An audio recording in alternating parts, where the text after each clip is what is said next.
So here we are at the Nicholson Winery. It's a beautiful day out here. It's very closed at the time, but we'll see if anyone's around. Gotta see if there's some Wi-Fi here so I can set some permissions on AWS for my colleague. This is a beautiful lunch break though. Anyway, see you guys later. Bye. Okay, so what you're about to see is an interview with one of the proprietaries of Nicholson Ranch Winery. I asked him about trademarks. I'm working on a trademark database, and so I wanted to get his perspective on trademarks because trademarks are important for branding of wines and what he thought of the system and how he could use the system. So this is sort of raw, unedited footage. He didn't want to be named in the interview. He consented to do this. This was not used. This was not done using public funding. This was on my lunch break, and he was very generous to leave me alone and on his deck and let me work at his beautiful estate. So anyway, I thought his unvarnished thoughts were important to see a different perspective than sort of an academic policy perspective, and where policymakers might be able to tweak the system. So it speaks to yourself. It's rather long, but if you're interested in trademarks or just kind of want to get some insight into the Australian wine industry, I think this one is a good one to watch. What I like about asking people directly to talk about their expertise is you get a lot more knowledge out of people that really know the field if you just talk about what they know rather than an expert who thinks that they know about something. So I really liked his perspective on his own industry because he's been dealing with it for so many years. For example, like restaurants don't take small wines because the margins are too small. So you think that you're going into a fancy restaurant and you're going to get a really nice local wine done by an artisanal maker like this man, but in fact you get essentially marked up generic wine from one of the big wine producers because it makes only economic sense for the restaurateur, which I love to see economics in action like that, where the incentives are sort of perverse. Everyone thinks that they're buying a product that they're actually not. Anyway. Winery. Mm-hmm. Oh, you're videoing me as well? Yeah, of course. He said record it. This is for posterity and YouTube. No, really. Why isn't the application system being used? I want to know this. Okay. Well, look, there are a lot of things that aren't being used because let's take export for a start. Mm-hmm. Look, it's not worth the trouble and the costs of small people trying to export. Mm-hmm. I've been there, done that. Okay. And that's why Australia, I mean, there's 2,200 small wineries in Australia. Mm-hmm. There are very, very few export. No, actually, it's normally to a cousin or someone overseas. And that's been typically the small wineries' approach. Mm-hmm. I mean, you've got that opportunity, you take it. So the actual export in Australia is overwhelmingly the big companies. And Australia is a major exporter of bulk wine. Okay, really? Yeah. Okay. Mm-hmm. We've got no reputation overseas at all. Mm-hmm. So 60% bulk wine at $1 a litre, mm-hmm. which is bottled overseas. Okay. So there are big bottling plants, particularly in England and Copenhagen and France. I mean, they're all, what you buy over there is mm-hmm. overwhelmingly bottled there. So if I bought, for example, Australian Shiraz when I was living in Lithuania. Yes. So you would say that this wine is probably bulk wine that was just, sent to Poland and then rebottled or something there? Yes. Okay. Probably could be within the EU. So, no, it could have been... Bristol was a big bottling plant. There. This is a 24-hour-a-day, 7-day-a-week sort of thing. Mm-hmm. They're bottled at 6 to 10,000 bottles an hour type of stuff. Really? Okay. Yeah, this is highly mechanised. So that's what you see. And I'm embarrassed, and I know a lot of other Australian people in the wine industry are embarrassed by the wine that we see overseas. I would never dream of buying an Australian wine overseas. Really? Yeah. And is that barriers to entry for Australian products? Yes, it has, or transaction costs? It's given us a reputation at the bottom of the market. Mm-hmm, so mm-hmm. You can't get the margins you need to make. Well, correct. I mean, from FOB price, it's about a factor of about 4 to retail. Ooh, yeah. Too high. You're priced out of the market. And small producers are actually high-cost producers. Australia's probably the most efficient wine industry in the world in terms of bulk wine. Okay. It's irrigated, and that's, And the sun. Yeah, they're making only, they only have to make a cent a litre, and they're putting out millions of litres. It's a proposition. So are you telling me that there's sort of an externality? You have the big players who are this bulk wine, and the negative effect is that it gives the wine growers a bad reputation in general. Yes. Okay, Yes. interesting. That's what's I happening. never thought of that, but Yeah, that's what's happening. so it's hard to brand yourself as an Australian Correct. maker because of the big brands sort of giving a negative reputation. We've got no reputation. Okay, interesting. Even the bottled stuff that leaves here at about $3 a bottle. So we've got no presence in the quality end at all. With a couple of exceptions. I think, for example, Grange in China has done really, really well there. But that's an exception, and that's credit to their marketing and maybe the vulnerability of the Chinese too. I mean, they're suckers for labels, like anything French type of thing, which is exploited. So, yeah. So look, it's a different world. So when you're the small people in Australia, and as I said, we only represent 5 to 8% of the market. The 2,200. I mean, the 4 companies represent 70% or so, and 80%. 20 companies would represent over 90%. So it's highly concentrated industry. Highly concentrated. And America's gone much the same way too. Okay, interesting. There, so that's the international world of wine. They're the ones that have got a bit of a reputation, and they've built it over the years, of course, of the French. But the world's awash. Australia's awash with cheap foreign wine. There are restaurants import container loads of French and cheap French. It's subsidised. It's subsidised. That's what European I think. Union subsidises every export. Yeah, I've had way too many €1 or €2 bottle wines. I mean, they're way too good for the price, right? It's the common agricultural policy. Yes. What do you think about the negotiations about the geographic indications that are currently underway between Australia and Europe? Have you heard about these? No, I haven't. But Okay. that's an interesting twist. There have been negotiations in the past, which were according to what Europeans wanted. And I have been bold enough to suggest to some of the people concerned that the Australian GIs badly need overhauling. And they said, no way. It was such a nightmare dealing with the Europeans the first time round, about 1990. They never want to go back anywhere near them again. And it doesn't mean anything anyhow. The GIs are so flabby. Oh, really? Oh, yeah, Australian GIs.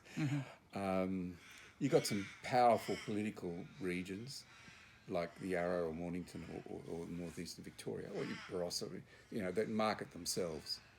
But they're self-promoters. What would you like to see out of a GI system for Australia? As you as a wine grower, a creator, Australia creates, what would you like to see? Would you even want a GI system? Like in France with the appellation contrôlée? No, not really. I think that's not in the Australian free spirit. It's hard to tell in a way because, look, the industry's going through, I think, incredible changes. It was put in to satisfy the Europeans. It hasn't served too much purpose, although in a funny sort of a way it has, in some ways. For example, phylloxera, you could confine it to a particular region, like the Yarra Valley has phylloxera. And so Gippsland and Mornington in particular have said, right, we draw, that's the line. You're all written off. You're a phylloxera. We no grapes can come out of you, no vehicles, etc. There are quarantine things, and Gippsland's joined Mornington in that sense. So I think it's arguable both ways. Has it done anything? You need to have it if you're exporting to Europe. You need to have your, wine of Gippsland on it. But otherwise, it's got a pretty poor presence in Australia, and it's a lot to do with the regions themselves. Some of them very wealthy, like the ones around Melbourne and Adelaide, and like the Hunter Valley. they're politically powerful, they're financially powerful, and so things revolve around them really very much. So you're kind of take it or leave it. It's not like something the government should really try to push for, in your opinion? I'm not sure there's anyone who gains. No, I think there are more pressing issues. Like? Well, for example, when the government talks about small wineries, for example, even their definition of small wineries is a winery that has, 2,000 tonnes. That's only a handful of wine in Australia. Process more than 2,000 tonnes. So the money that's available, some millions, goes to some well-known, particularly family dynasties and some well-known companies. It's poorly distributed there. So, and this, see, when it comes to, say, trademarks and that's to do very much with international thing, and so it's not relevant. I don't think it doesn't play a part. It's expensive. You get into that sort of game. Sorry, there's a mosquito on your forehead. Oh, no problem. Okay. Okay. Nice. So I don't think it's warranted. I don't think it's warranted. So for you as a small grower, trademarks aren't really a question because you're not exporting per se. That's one thing. So that's one thing. There's not a. So the government's, I think, covered things already with by having registration of business names, and I think it's kept things at a fairly basic level without getting into the high costs. We only notice a bit sometimes when there's been a few examples of European wineries writing legal letters to some Australian companies about. Really? Oh yeah, about. I'm just thinking of the one in Tasmania that received a letter from threatening legal action. I think it was from Cava, the Spanish sparkling wine. Really? Oh, I know that one. Yeah. Yeah, I think there was some Tasmanian company, a small winery. I think the guy's name was Carver. I think something like that. And Carver Wines, and there's been a couple of these sort of ones, and they just had to change it. I mean, it's one of the biggest. It's the biggest sparkling wine company in the world. So you back off. I mean, these are little on the horizon. They're little small things, but they're not. They're not that. They don't affect it. Doesn't affect us. Yeah. You're not afraid that somebody's going to copy your label and try to? No. Not really. Is that just bad form in the industry? Well, I mean, there are examples of that, and this is where Grange has, in China, had had a problem with that. I mean, look, outside Melbourne restaurants, there are people who collect the bottles, okay, of expensive wines, and send them back to China. Okay. Yeah. To be filled, and that's sure. I mean, there is a sort of a fraud thing going on, but it's at the moment really. Specific to China and a particular wine like Grange. So Grange has gone to, I guess, a fair bit of trouble to identify, anti-counterfeiting measures and things like that. Those sort of things. Do you think that's because your consumers are more discerning? They would know a counterfeit wine? No, they wouldn't. They wouldn't? No. No, we're all of us are terrible label drinkers. Really? And that's no, you're dealing with a very market about wine, let alone about trademarks and things. So why don't you think there's more counterfeiting of wines? There's is the classic case. What? There's no money in it. No money in it. Because you'd have to produce something to put in the bottle, which is the expensive part. Look, the ones. I mean, it's very selective. Look, there's a famous. I don't know if you've ever seen Rumpole the Bailey. You know it? No. You don't? Okay. Sorry. It's probably Australian. No, it's not. It's British, but an really? Australian actor. Okay. In it, but there's a famous, and it was a television series, but it's based upon some books and it's books about a barrister, a ramshackle barrister, if you like, running cases in London. And he happened to be an Australian actor doing it. But anyhow, it's John Mortimer is the writer, he's a barrister. He's passed away now, but he wrote a whole series of books. And look, he take up various themes and one of them was exactly that. Was someone was up for fraud, and it was the White Horse. Just gives you a bit of an idea. There's a very famous winery called Cheval Blanc. Okay, Cheval Blanc. So, okay, they didn't say Cheval Blanc. They just said this For white copyright horse. reasons, This wine white horse is very well known and that sort of thing. And this was a bit about experts as well. So you had all these various experts testifying that they could tell the difference when in fact they couldn't between what was the real white horse and the fraudulent one. But that was a case where someone had palmed off and had been charged with fraud.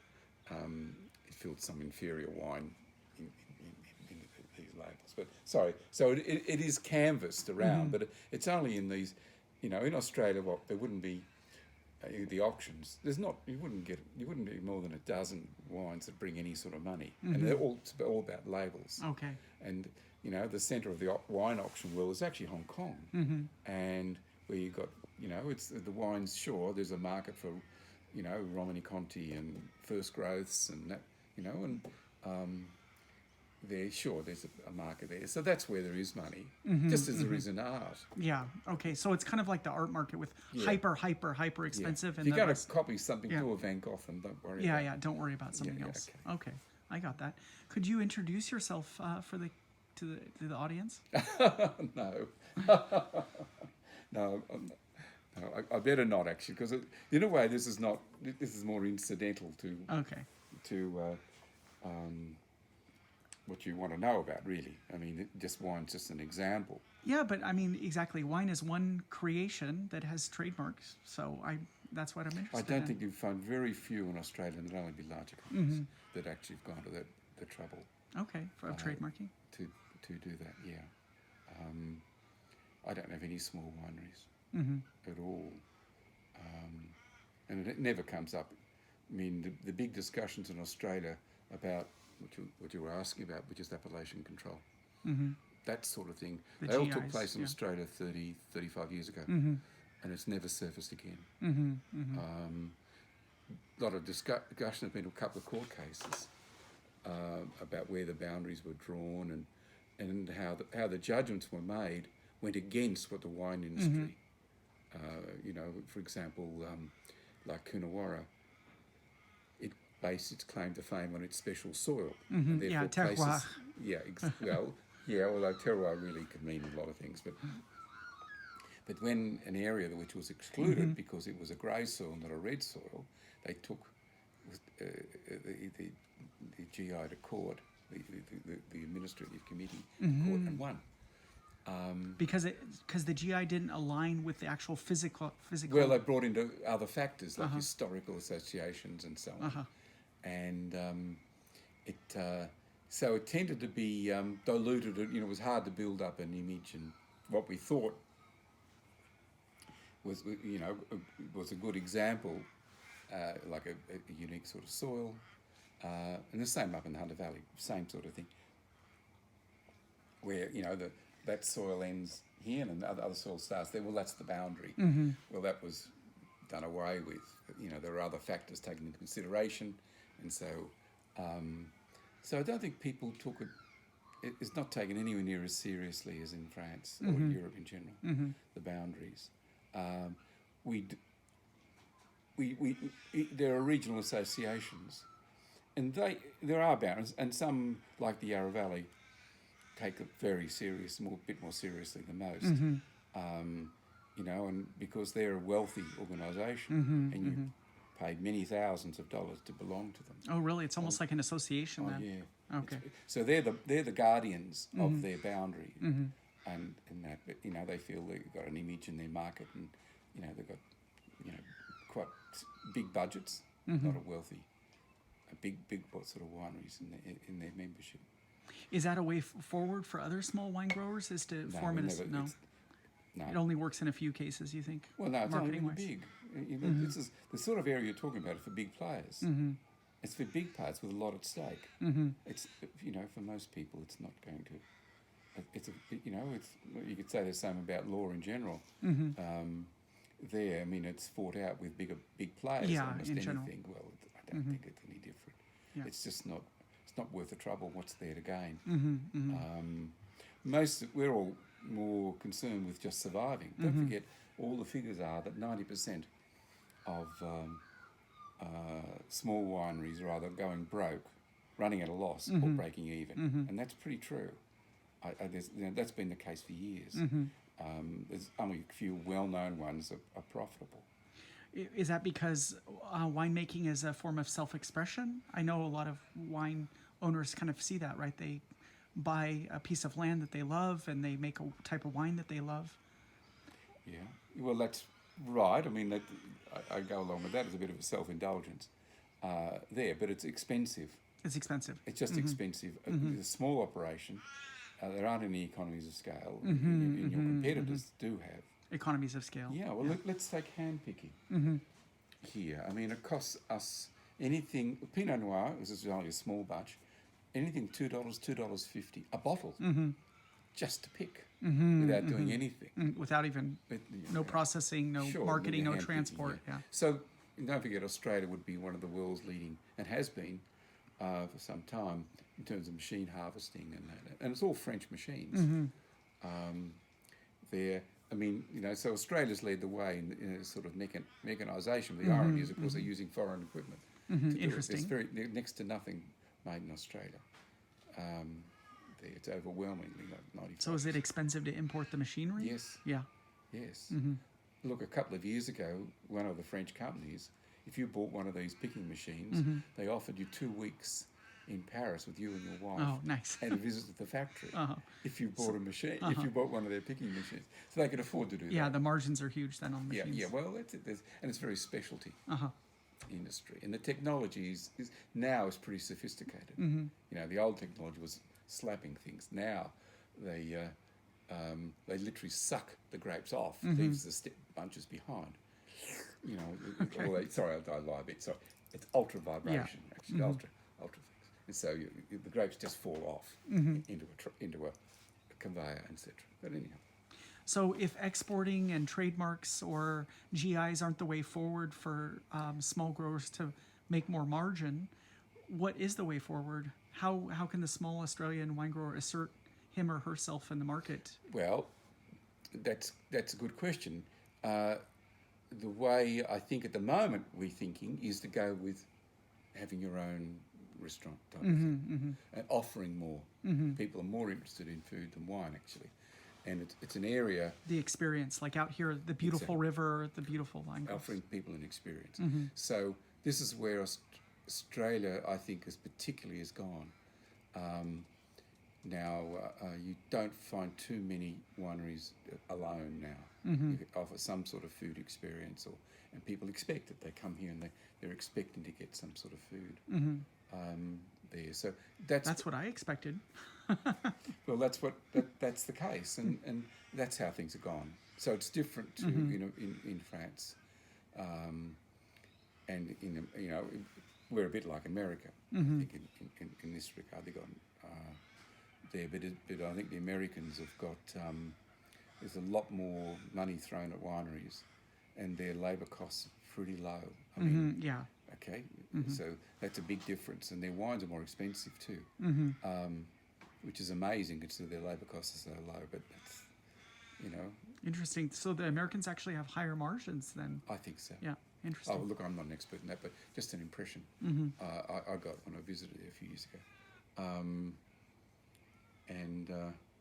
But it's an industry that's pretty new, and I'm one of the last of that original generation in Australia. I mean, wine is...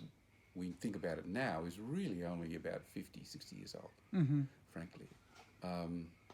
And in terms of food and wine, and, the Australian wine tradition is actually port and sherry there.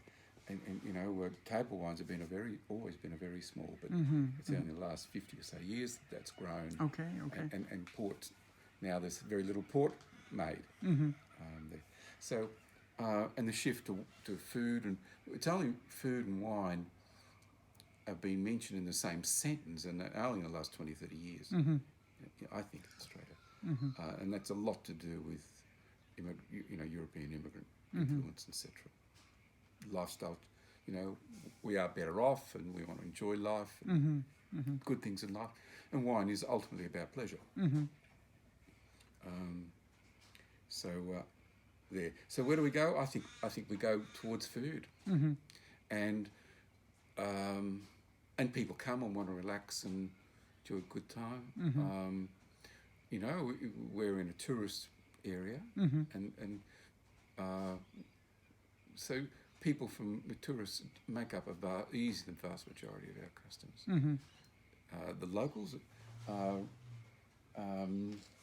you know, it's taken a while for them to wean people off their beer culture there. But I must say, food speaks all languages and all ages. So having groups, coming down, being able to have a glass of wine or a glass of beer. In Australia, the laws are pretty flexible in terms of you can have, you know, we sell beer. Have you ever thought about making beer alongside Yes, wine? I used to. I have made beer. I'm an old brewer. That some wineries do go on down that path.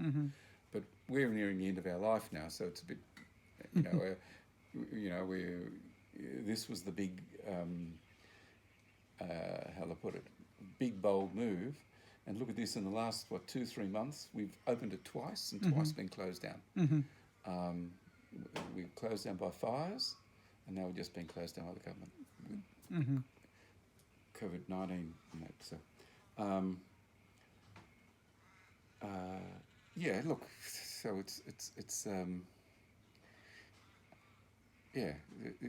so that's it. I think it's an industry I wish when we all thought at the beginning, 40 or so years ago, that export was going to be we were going to be you know, world beaters, and so it hasn't happened at all. A few have done well, but I think there's a bit of luck there too.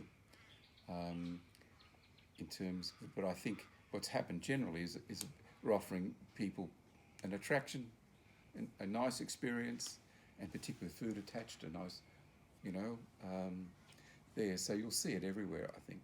I hope you do visit other wineries, and you'll see, I think, how they operate and functions, and yeah, it's all important. There are some I can think of, even here in Gippsland, where they do a couple of hundred a year just functions. That's all they do, and it's at a winery. It's a in that case, it's a gimmick. Yeah. I could say the same about a brewery not far from here. It's a gimmick. There you go to the brewery. Yeah, but the core business model is the events and not the actual brewing of beverages or well, growing. they do brew, but I mean, Yeah. you can look behind a glass panel and see a couple of stainless steel things. That, yeah. But it's about ambience and people. When you designed your label, what kind of design elements went into it? Did you think about that a lot, or how did you arrive at that, at your labeling? Well, it was about location. Okay. Depends what you believe about wine. We believe it's the location. So Nicholson River. I mean, we're on the Nicholson River. Yeah, it was beautiful looking out over the terrace. Yeah, I'll have to take some so shots that of lent that. itself. We never gave a thought of calling by our name or whatever. No, it was the place. okay, so It's the place that counts. And if you see on our label, it's got the regional flower across it, and it's actually got a map Okay. to show where we are in relation to Melbourne, because people don't know much about Gippsland at all in Melbourne. It's the unknown part of Victoria, and we're 300 kilometres. So that's. So there's a little bit of marketing in there with your labeling, right? Because it Yes. shows people how to get to you and Exactly. tells you what your Sure. name is right there. Exactly. So that's actually a good idea. Okay. Well, that was the thinking at the time. That was, some of my colleagues at that time, it was about imitating French labels, white with clipped edges or something, Yeah. and bold print and that. But we went for something which was a bit more colourful it was. I think I must say, after over 40 years, and that we spend every day educating people, trying to help people appreciate wine and appreciate wine and food. Yeah. Look, it's been an ongoing educational exercise there, but that's because it's all new, and we've had to learn ourselves. how to do things here in terms of growing and making wine, and it's all been very challenging, always. Has anyone found you by the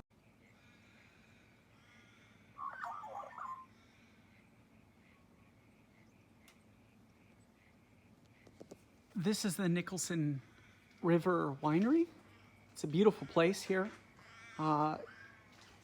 They do have a wonderful estate, and as our interviewee said, they're trying to transition away from just selling product to sort of offering an experience on location rather than compete in the heavily competitive and subsidized international wine market.